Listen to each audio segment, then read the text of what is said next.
public mind, Bleeding Kansas is the state's most romanticized period, a time of bloodshed and chaos, patriotism and rebirth.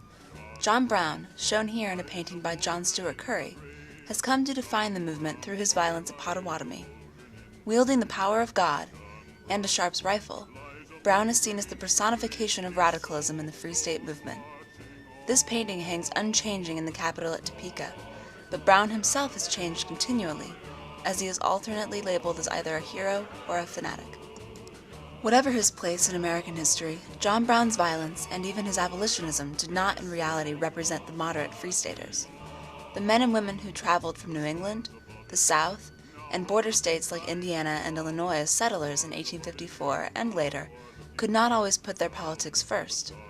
Just like politically active people today, they had to pay for land, make food, and raise children, and they had to do it without our modern conveniences. Even Eli Thayer and other leaders of the New England Emigrants' Aid Company, which sent groups of immigrants to vote against slavery in the territory, still charged fees and hoped to turn a profit.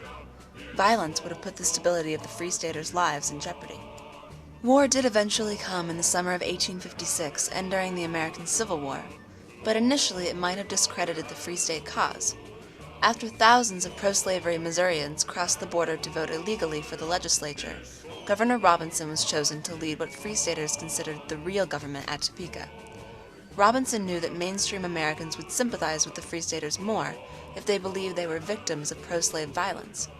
So when Missourians destroyed the Free State Hotel and printing presses in Lawrence, a statement was issued by the Free Staters saying that no resistance would be made.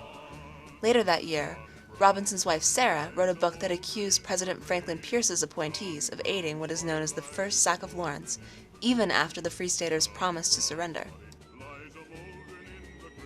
Undoing the romantic myth of Bleeding Kansas even further is the fact that drawing attention to the moral tragedy of slavery was not always the goal of the Free Staters. Newspapers like the Free State often took moderate tones, claiming that their interest in keeping Kansas slavery-free was both economically sound and a way to keep African Americans out of the new territory. Indeed, during this period there were only several hundred black Kansas residents, and the first constitution drafted by Free Staters at Topeka excluded them from the territory altogether.